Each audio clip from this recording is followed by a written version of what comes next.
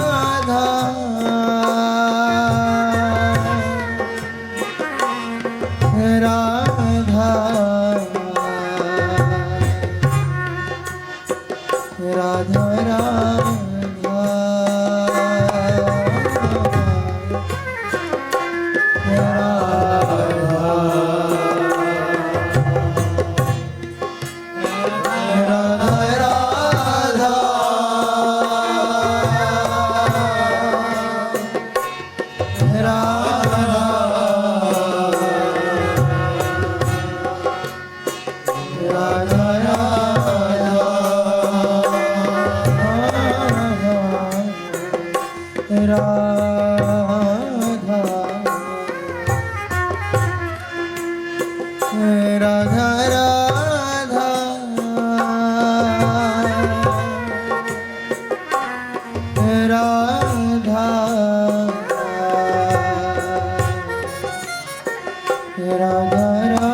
Radha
Radha